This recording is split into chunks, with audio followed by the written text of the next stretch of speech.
Con el auspicio de PTR, Vívelo Hoy, presentamos Quinta Visión Noticias.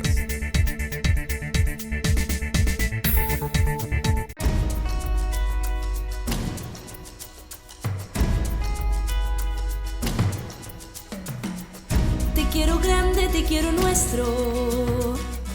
Te quiero amigo, te quiero en serio. Te quiero amplio, te quiero cierto. Te quiero cerca, te quiero nuevo. Ay, sí, así, te quiero así, querido puerto.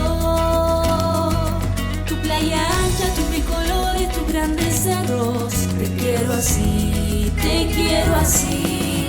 Desde Cerro Barón al mundo entero, Valparaíso es luz, un faro eterno. Te quiero grande, te quiero pleno, fuerte y erguido mi puerto nuevo. Ay, sí, así, te quiero así, querido puerto. Futuro en calma, cara limpia y mirada clara. Te quiero así, te quiero así, te quiero así.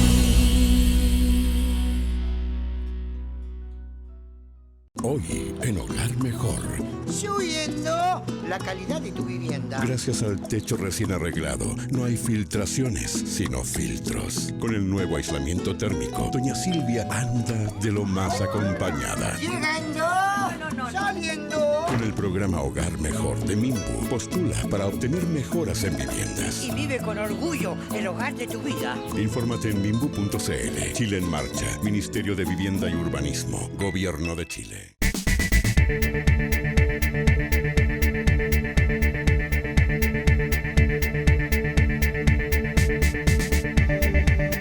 ¿Cómo está? Un gusto saludarle y gracias por compartir con nosotros este especial de prensa en Fiestas Patrias, en que vamos a tratar junto a un historiador viñamarino destacado, él es gerente de la Corporación Cultural de Viña del Mar también, Jorge Salomó, diversos aspectos de estas fechas, pero desde el punto de vista de la cultura, de la pintura, de lo que pasaba en el ámbito cultural en nuestro país y en nuestra región. ¿Cómo está, Jorge? Un gusto tenerlo acá en Quinta Visión. Gracias, Bernardo, para mí también un gusto, y contarle a los televidentes que en estas fiestas patrias, así como hoy día La Serena, Coquimbo están celebrando de manera especial y le dan continuidad a esta fiesta como una tradición que ya tiene mucho tiempo, las tradiciones de fiestas patrias tienen también su historia. Comenzaron, ¿no es cierto?, prácticamente el 18 de septiembre de 1811. Desde entonces se empezó a desarrollar el concepto de fiestas patrias. No siempre se celebraron en las mismas fechas. Hay que señalar que el 12 de febrero fue una fecha emblemática para Chile porque fue justamente la conmemoración de la batalla de Chacabuco, que fue el primer triunfo emblemático que tuvieron los patriotas. Y luego, ¿no es cierto?, ya de ahí en adelante las celebraciones se hicieron fundamentalmente en febrero, pero era una muy mala época porque es época en que en el campo hay que cosechar, la gente generalmente se emborrachaba, había problemas con la productividad, entonces había que cambiarlo. También se daba en el 5 de abril, a propósito, ¿no es cierto?, de la batalla de Maipú, pero también la fecha de abril era complicada porque muchas veces coincidía con la Cuaresma. Entonces la Iglesia Católica se quejaba muchísimo porque en plena Cuaresma habían celebraciones que se asemejaban mucho al carnaval y por supuesto terminaban también en chinganas y en borracheras bastante intensas. Así que finalmente, casi con un consenso cultural, sociocultural, se llegó a esta gran celebración del 18 de septiembre de la que estamos siendo testigos y la estamos disfrutando en este momento. Sin duda. Ahora, Jorge, ¿le parece que a través de imágenes, de pinturas, de reproducciones, de algunas fotos que usted recopiló, podemos ir contando algo de la historia desde el punto de vista cultural? Estamos viendo justamente en este instante en pantalla un cuadro. Cuéntenos de qué se trata y qué trata de reflejar. Ahí tenemos a Mauricio Rugenda, un pintor alemán que llegó a Chile a mediados del siglo XIX. En realidad él llegó en 1834 y estuvo una década en nuestro país.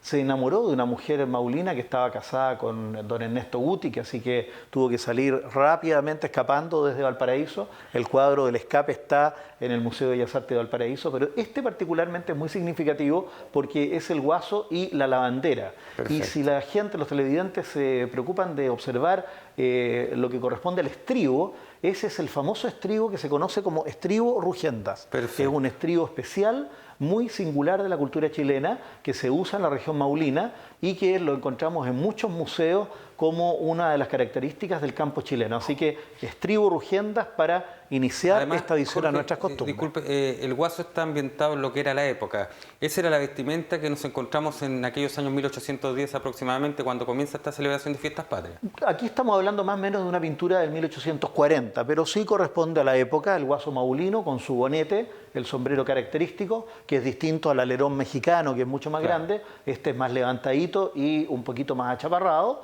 Y por otra parte, ¿no es cierto?, el famoso poncho, muy característico. Y la china, la lavandera, que está ahí en una de las riberas seguramente del Maule. ¿Sabe? Tenemos una foto, un acercamiento de la lavandera. A ver pero qué si bonito. el director nos da la posibilidad de poder verla en pantalla para que justamente podamos hacer un análisis conociendo esto de lo que es desde el punto de vista cultural las fiestas patrias. Ahí está. Mira, qué bien. Felicitemos al director por esa estupenda toma, ese acercamiento donde se ve hasta el agua que cae, ¿no es cierto?, de este paño que está ella sujetando en sus manos. Esto era muy típico que la gente lavara en las riberas de los ríos. De hecho, las antiguas lavadoras, la gente todavía lo recuerda, tenían las piedras. Era parte de lo que iba junto con el tambor, porque efectivamente la ropa se machacaba, se golpeaba con las piedras y eso permitía que la tierra se soltara. Los niños, por ejemplo, jugaban mucho con la tierra, jugaban al trompo, jugaban al pillarse, el palo encebado y todos estos juegos característicos del mundo, el paso de la colonia a la república. Que eran parte de fiestas patrias. Y quedaban todos embarrados, sucios, así que la ropa había que pasarla por las piedras. Mira, ¿qué es lo que tenemos, estamos viendo en esa pintura? Aquí tenemos justamente una pintura de la época de Charton de Treville, que fue uno de los pintores franceses que llegó a Chile. Hubo también algunos pintores italianos que hicieron representaciones muy similares a esta.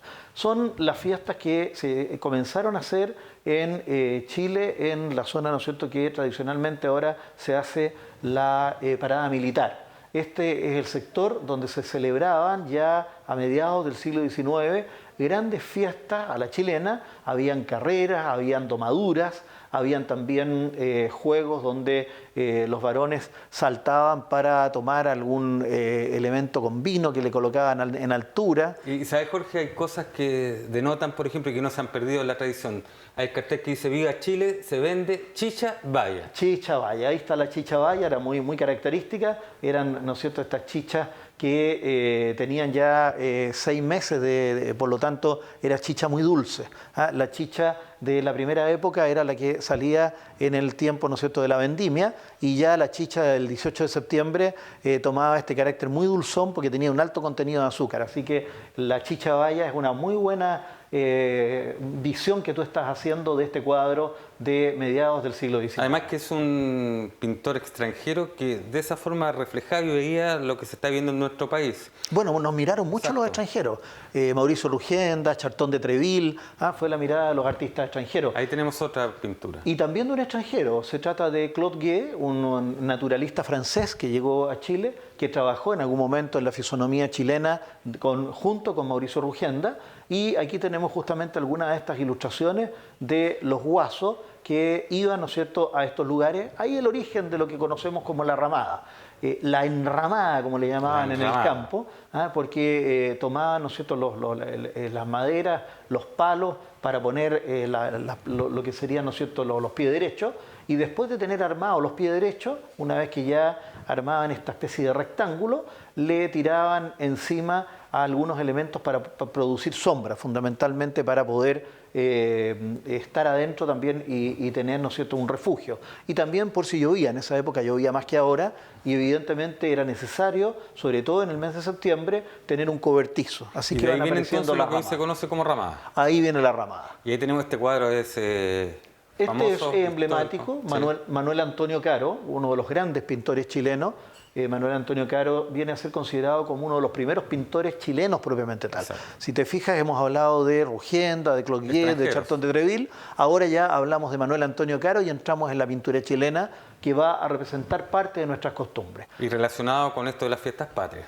Unas muy bonitas tomas, ahí el director nos hace un acercamiento de lo que es justamente el uso del pañuelo, este cuadro el coqueteo. Es la zamacueca, ¿no? La zamacueca, se conoce como la zamacueca. El tema de la zamacueca y la cueca también Eso ha es sido importante, porque si nos quedamos un rato con esa imagen y podemos aclarar esto, porque claro, hoy se baila la cueca como baile nacional, ¿no es cierto? Pero antiguamente se hablaba de la zamacueca. ¿Cuál es la diferencia? ¿Cómo podemos históricamente y culturalmente culturalmente explicar esto. Claro, la zamacueca se bailaba en los salones peruanos. Es un baile mucho más elegante, más refinado y más lento. En cambio, la cueca es más acampada.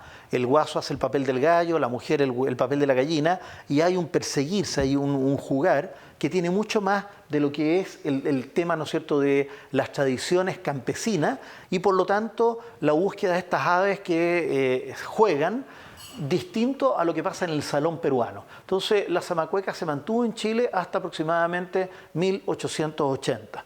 ¿Por qué en 1880 viene un cambio cultural importante? Viene la Guerra del Pacífico. Y cuando hay guerra, cuando hay un conflicto, también la cultura sufre ese conflicto y por lo tanto se deja de lado totalmente la zamacueca en Chile y viene el acervo cultural de la cueca que empieza a tomar arraigos locales, como por ejemplo la cueca chilota, como la cueca porteña, la cueca urbana y otras manifestaciones que van a partir de 1880 empezar a tomar importancia y un arraigo mucho más vinculado a lo que significa la cultura nacional. Ahora, Jorge, desde el punto de vista de lo que veíamos, ¿no es cierto?, en aquella diferenciación entre la cueca y la zamacueca y lo que era la celebración de las fiestas patrias en aquella época, hoy uno de repente visita y se da cuenta que hay minutos para la cueca y lo demás es música de otras partes, otro tipo de ritmo.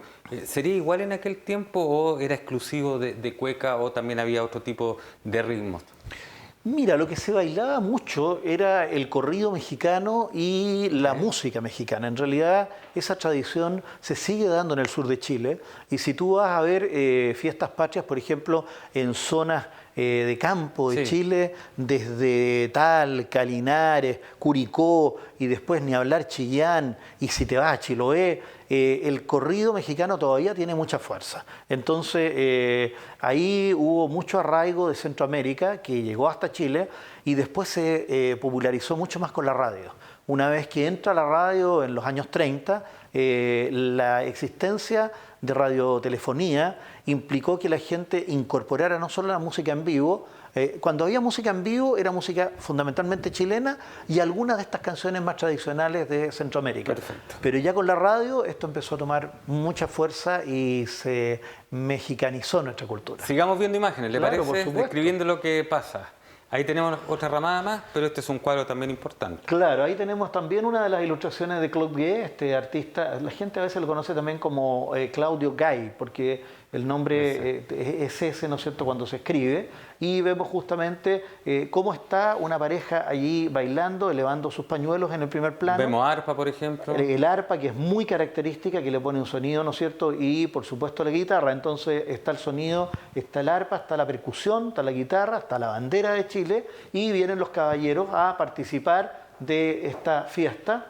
Uno de ellos, el del primer plano, incluso ya se está empinando el codo. Empinar el codo es el salud, ¿no es cierto?, característico del campo, porque efectivamente le pasan el vaso o el cacho o lo que sea y tiene que empinárselo, ¿no es cierto?, hasta secarlo, hasta verte Cristo mío, decían algunos campesinos, y de ahí, ¿no es cierto?, el concepto este de empinar el codo, que lo vemos muy característico en esta primera imagen de Claude Gué. ¿Y la tradición del cacho, de dónde viene? La tradición del cacho es una tradición campesina que viene, en realidad, si vamos a la historia, viene de las cavernas. El hombre usaba el cacho en las antiguas cavernas. Vemos representaciones de cacho en las pinturas rupestres de Altamira, de Lascaux. Así que debe ser uno de los objetos más arcaicos que el hombre ha utilizado para beber. Y se usa en distintas culturas. Por ejemplo, tú encuentras cacho en Rusia, encuentras cacho en Croacia, beben en cacho en todos los países de la región cercana a Ucrania, cercana a Georgia, toda esa zona de los Urales usan el cacho. Entonces se hace hacia nuestra cultura, hacia nuestra tradición a través del campo. Claro, efectivamente, el campo lo importa. Esa fotografía es real y una fotografía que llama mucho la atención porque ahí ya hemos avanzado en lo que es la época. Ahí estamos hablando del inicio del siglo XX más o menos. Ahí estamos en los comienzos del siglo XX y yo ya sé lo que te llamó la atención, Bernardo. Así que tú dilo, ¿qué te llamó la atención de esta foto? Bueno, hay varias cosas que llaman la atención. Por ejemplo, la pareja que está bailando cueca, las mujeres que están tocando, vemos una niña, la cerveza. Pero la cerveza te llamó la atención. Y la cerveza entró por Valparaíso. Entró por Valparaíso, exactamente. Entró por Valparaíso y por Valdivia. Hay dos momentos en que la cerveza en Chile se consolida como un elemento muy importante. Llega en la época del presidente, Pedro Montt, Puerto Montt, y Antonio Varas, ¿no es cierto?, era el gran ministro de don Manuel Montt. Perfecto. Manuel Montt dice que hay que colonizar el sur de Chile, pero no hay población, no tenemos población. Entonces promueve que Vicente Pérez Rosales vaya a vender Chile a Alemania. Va Vicente Pérez Rosales y Antonio Varas, su ministro, promueve la política de colonización del sur de Chile. Ahí llegan, entre otras, la familia Banter, que es vastamente conocida, y aparecen las cervezas valdivianas. Y también aparecen las cervezas del puerto, las cervezas porteñas. Y ahí entonces Valparaíso. Estas dos ramas las encontramos muy arraigadas en las fotografías que aparecen costumbristas de Chile a comienzos del siglo XX. Hay otra fotografía más que usted también nos envió, que justamente se ve en los estantes del negocio de cerveza, que pasa a ser ya parte de la tradición junto con la chicha y que se encuentra habitualmente en las ramas y en esta celebración. Exacto. Tengo entendido, de acuerdo a una historia que nos contaron en alguna oportunidad, que la cerveza entra en Valparaíso porque llegaba mucho extranjero. Era puerta de entrada a Valparaíso, ¿no es cierto?, del mundo hacia Chile y hacia el continente. Así es. Entonces, habían extranjeros que en sus países ya bebían cerveza. Y como aquí no había, lo encontraban extraño. Así que nos falta quien pensó, hagamos esto y la instauró en Valparaíso. Por ahí pasa un poco el tema, ¿no? Sí, por supuesto. Ese fue uno de los elementos importantes. Ahora, la cerveza en el sur tomó un carácter muy alemán. La cerveza en la zona central de Chile usó más la cerveza negra, aparece más en la zona central, con más maltosa. En el sur, en cambio, se usó mucho la cerveza pura con cebada. Entonces las tradiciones de la cerveza van cambiando según los lugares. Y eso lo encuentras hasta el día de hoy. Si tú comparas una cerveza del sur de Chile, de la región de Valdivia, con una cerveza del puerto, el cuerpo y la composición de ambas cervezas son muy diferentes. Y incluso otros países, si usted compara cerveza, tiene que ver con el agua, la calidad de esta y otro tipo de cosas. Absolutamente. Y terminemos el ciclo de la cerveza diciendo de que, según los historiadores, esto comenzó en el Viejo Egipto. Sí, y se dice, ¿no es cierto?, que pasó a través de la República Checa. Pareciera que se recupera la tradición de las cervezas en la República Checa. Son unos monjes, por eso que siempre se asocia la producción de vino y de cerveza con los monasterios. Y de hecho, por eso es tan importante la ciudad de Pilsen. Y en prácticamente todo el mundo existe alguna Pilsen. No le estoy haciendo ninguna publicidad, sino que es un tipo de cerveza que tiene un arraigo que más o menos reaparece en la historia por ahí por el siglo XII, casi 1000 años atrás. Acá no puede ser porque por un tema patente internacional tuvieron que prohibir el tema del uso de la palabra Pilsen. Cosas legales. Bueno, la cerveza entonces también parte de la tradición, parte de estas fiestas patrias, porque hay que señalar que junto a la chicha, el vino, están las cerveza y la chela. La cerveza era uno de los brebajes que más se tomaba. Sigamos viendo imágenes entonces interesantes e importantes. Y ya estamos con la aristocracia. Bueno, aquí tenemos la fiesta, hemos hablado de los sectores populares, pero también, como puedes ver, Bernardo, y pueden ver nuestros televidentes, los salones empezaron a dar lugar a celebraciones. Aquí se ve claramente todo embanderado, con cintas que están dándole el oropel, el lujo, la elegancia, ¿no es cierto?, lámparas a estas de lágrimas. columnas. Lágrimas que cuelgan, ¿no es cierto?, y que multiplican la luminosidad del salón, los caballeros con sus chaquetas, con sus levitas, ¿no es cierto?, con todos estos ternos muy bien presentados o directamente con un frac, y las damas con estos trajes muy elegantes, la mayoría usando sedas, gasas, arrepollados con elementos que permitían lucir su belleza, y muchos de estos caballeros, ¿no es cierto?, también con sus correas, refinados en la cintura. Y ahí ya tenemos algún cuadro que nos refleja los estragos de lo que pasaba, ¿no?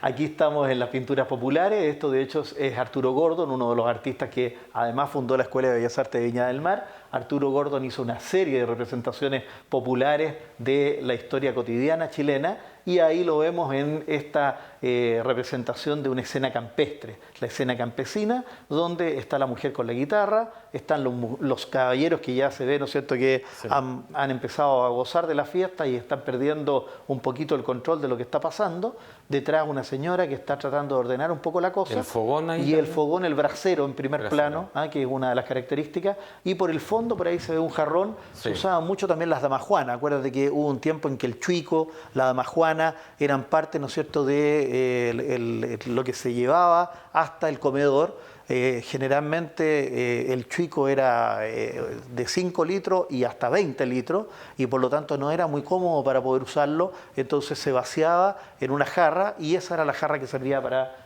ofrecer el vino. Otra linda pintura. Otra linda pintura también de Arturo Gordon, donde vemos justamente una escena de fiesta que representa estas características y muy cercana a la que son nuestras fiestas patrias a comienzos del siglo XX. Jorge, hay una estilo de característica, pintura perdón. Sí, se le conoce como la generación del 13. Perfecto. Hay una característica que si vemos en las pinturas que vemos, en las imágenes que hemos revisado, quienes tocan los instrumentos, quienes avivan las fiestas son mujeres. Mucho, En esa muchísimo. época. De hecho, si tú piensas, por ejemplo, las hermanas fueron muy importantes en la música chilena, ¿no es cierto? Lo tenemos en Margot Loyola, Exacto. lo tenemos en Violeta Parra, siempre grupos de hermanas que le cantaban a la tierra, le cantaban a la familia, así que las hermanas Loyola, las hermanas Parra cumplieron un papel muy significativo en la historia del canto chileno, siguiendo una tradición que viene del sur. Ahí tenemos otras hermanas. Ahí está Una justamente foto. lo que decíamos, esta foto es de Valparaíso y inspiró también el cuadro que tú señalabas de Giovanni Mocchi, que está en el Museo de Bellas Artes de Valparaíso. Justamente es el mismo estilo. Y mucha cerveza atrás. Mucha cerveza, hay una de estas fotos que dice se vende pan, porque también, ¿no es cierto?, estos lugares servían Exacto. de panadería, son las antiguas pulperías, y ahí vemos justamente una damajuana en primer plano, cubierta con mimbre, y estos caballeros que están A la usanza posando. de la época. vestidos. Absolutamente, sí. Era así. Así se vivía en aquella época. Esto también es hermoso. Pedro Olmos, un pintor de la región talquina. Estamos en el Chile central, ahí entre el Valle Central, en la zona de Linares, en la zona de Talca, toda la zona campesina importante chilena, donde el guaso y la china bailan como si estuvieran sacándose los zapatos y taconeando, ¿no es cierto?, en el bailoteo, mientras todos palmotean, hacen parte de la fiesta. Y un personaje atrás con el cacho de chicha en la mano. Que ya hablábamos, ¿no es cierto?, estaba en el lateral al lado de la china y ahí lo podemos ver con su cacho. Algunos jarros están tirados en el piso porque evidentemente que esto ya es parte, ¿no es cierto?, del momento en que la fiesta está en su esplendor. Y perdón, y la mayoría de los personajes con ojota, como se llama en el campo, ¿no? Usando los jotas. Los jotas. Sí. Este cuadro es bonito, tiene cierta característica. Explíquenos por qué, porque además tiene que ver con una tradición propia de esta época. Este es el juego del trompo y el artista que lo representa es un artista emblemático para nuestra región y para nuestra ciudad. Es el maestro Carlos Hermosilla. Carlos Hermosilla fue prácticamente quien instauró en Chile la técnica del grabado como una forma de democratizar el arte, que no solamente quedara en pintura, sino en una técnica sobre todo hecha sobre madera, silografía. La silografía se entintaba y él podía sacar cientos de estas copias. Tuve la oportunidad de conocerlo y él muchas veces tomaba de su bolsillo una de estas copias y te la regalaba. Qué bueno. Era porque para él el arte tenía que ser democrático. Y entonces a él le empecinaba reconocer parte de nuestra identidad cultural en nuestras tradiciones. Y una de ellas es el niño del trompo. Lo pintó Camilo Mori, pero Camilo Mori lo hizo pintado. Y entonces don Carlos Hermosilla dijo, yo voy a hacer un niño del trompo para poder obsequiárselo a la señora que va a comprar a la panadería, a la señora que va a comprar a la carnicería, a la señora que pasa por mi casa, y le obsequió a mucha gente su versión del niño del trompo. Y ahí vemos otra tradición como es el juego volantines. Sí, quiero decir, Bernardo, que me llama mucho la atención, cuesta cada día más encontrar volantines. Qué pena, sí, creo ya no que hay dos variables que están influyendo mucho en esto.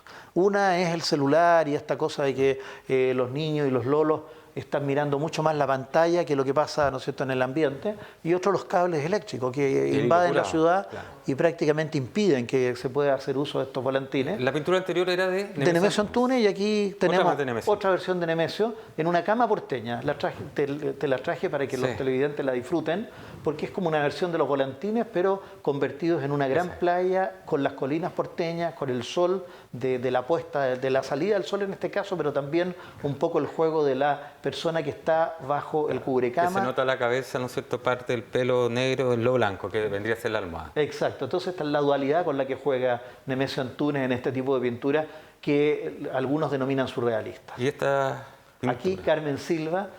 Carmen falleció y hace algunos años tuve la oportunidad de conocerla primero en Ecuador, después estuvimos varias veces en Chile, le hicimos una exposición muy bonita en la Sala Viña del Mar.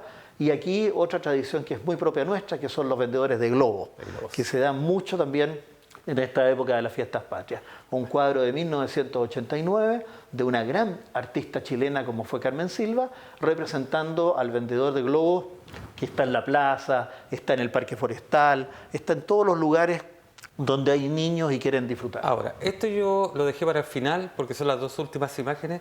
Usted me decía, no se confunda, son pinturas. Pese a que parecen fotografías, son pinturas. Cuéntenos un poco de esto también, que radica 12 tipos de tradiciones propias de nuestra patria. Bueno, Claudio Bravo es uno de los pintores hiperrealistas chilenos más importantes de nuestra historia. Vivió en Marruecos, vivió, ¿no es cierto?, en la zona del norte de África, y cuando llegaba a Chile le llamaba mucho la atención tomar parte de las representaciones de nuestras tradiciones. Se compró un terreno por allá, por el sur, en la zona del lago Yanquihue, y con el lago Yanquihue él quiso captar parte de lo que eran nuestras tradiciones, recoger la silla de montar, recoger todo lo que significa el rendero, las riendas, ¿no es cierto?, los elementos que forman parte de la tradición de la monta chilena. Así que un reconocimiento a un artista que partió, pero que nos dejó también un legado muy importante para Chile, como fue Claudio Bravo. Jorge Salomón, ha sido un gusto conversar con usted. Se nos pasó rápidamente el tiempo porque a través del arte, a través de la cultura, hemos conocido algo más de nuestras tradiciones y de lo que son estas fiestas patrias. Y creo que es importante también tratar desde este punto de vista lo que estamos viviendo, lo que hemos vivido en estos días y de qué forma poder recuperar algo que es nuestro, porque es importante en esta fecha no solo celebrar, sino que también reconocer la historia. Muchas gracias. Yo diría dos palabras: identidad y pertenencia. Lo esencial, así que te felicito, Bernardo, por el intento de recuperar nuestra identidad, nuestra pertenencia y, por supuesto, el esfuerzo que ustedes hacen como medio de comunicación para que no solamente haya farándula, haya, ¿no es cierto?, todo aquello que de repente sucede, sino que también haya algún aspecto de recuperación de nuestra tradición. Es un esfuerzo de todos quienes trabajamos acá en Quinta División como canal regional, porque queremos recuperar justamente eso, lo que es la visión, lo que es la pertenencia regional de nuestro país. Muchas gracias por estar con nosotros. Felicidades. Está bien, gracias. Y a usted también muchas gracias por compartir con nosotros este especial de prensa de Fiestas Patrias. Que esté muy bien usted y su familia.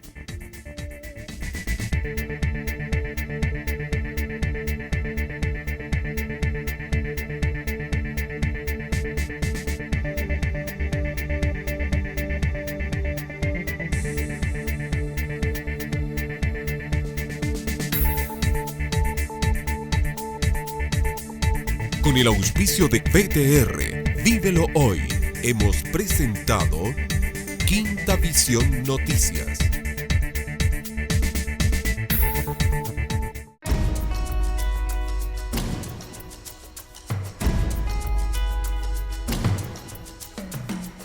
Te quiero grande, te quiero nuestro. Te quiero amigo, te quiero en serio. Te quiero amplio, te quiero cierto. Te quiero cerca, te quiero nuevo. Ay, sí, así, te quiero así, querido puerto. Tu playa ancha, tus bicolores, tus grandes cerros. Te quiero así, te quiero así. Desde Cerro Barón al mundo entero, Valparaíso es luz, un faro eterno. Te quiero grande, te quiero pleno, fuerte y erguido mi pueblo.